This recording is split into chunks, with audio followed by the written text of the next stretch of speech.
सब लोग सुनेंगे। Good evening everyone. कैसे हो आप लोग?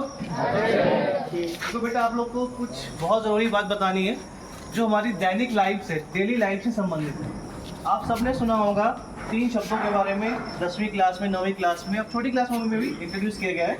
रिड्यूस शब्द के बारे में सुना होगा, रीयूज शब्द के बारे में सुना होगा और रिसाइकिल शब्द के बारे में सुना है आप लोगों ने?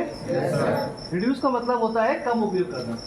जब हमारे पास कोई वस्तु होती है तो उसका हम चाहे उपभोग करना तो हम एक दिन में भी कर सकते हैं और चाहे तो उसको धीरे धीरे करके बहुत दिन में कर सकते हैं। तो उसका मतलब क्या होता है? रिड्यूस। एक फिर उसके बाद होता है रिसाइकिल। रिसाइकिल का मतलब क्या होता है? हमारे पास कोई प्रोडक्ट है, जैसे मान लीजिए पानी की बोतल है प्लास्टिक की, या कोल्ड ड्रिंक की बोतल, आपने कोल्ड ड्रिंक की बोतल पी ली, अब उसी कोल्ड ड्रिंक की बोतल को आप क्या करते हैं? फेंक देते हैं। लेकिन अगर उसी कोल्ड ड्रिंक की बोतल का कहीं और उपयोग में लिया जाए, इसको क्या बोला जाएगा? रिसाइकिल।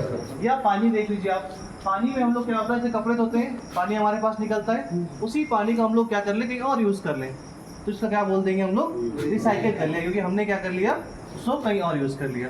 तो मैंने आपको कितनी बताया? 2 चीज़ें बताई, एक रिड्यूस बताया और एक क्या बताया? रिसाइकिल। और तीसरा शब्द तो मैंने क्या बोला था? क्या बोला था? रीयूज। रीयूज क्या होता है, कोई बता सकता है? रीयूज का मतलब क्या होता है? किसी चीज़ को दोबारा यूज़ करना, पुनः यूज़ करना।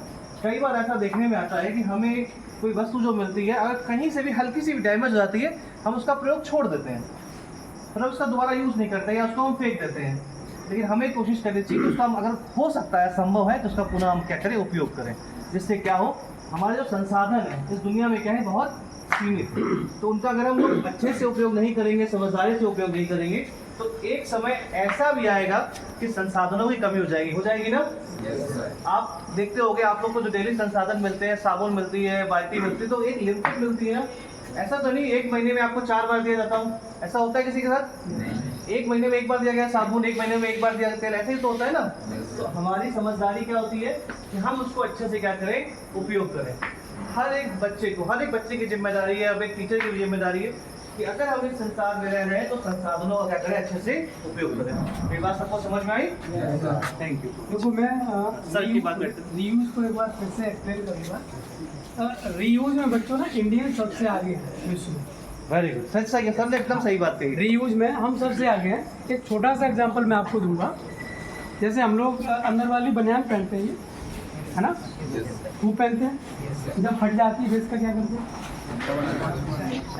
पोछा बनाएंगे पहले किचन वाला, बर्तन पोंछने को या ठीक है, किचन से भी रिटायर हो जाएगा फिर जूता पोंछेंगे उससे, करते हैं ना? मतलब रीयूज का रीयूज अच्छे से रीयूज करते हैं, ये है रीयूज। ठीक है? हाँ, वेरी गुड, बहुत बढ़िया बात करते हैं। Thank you.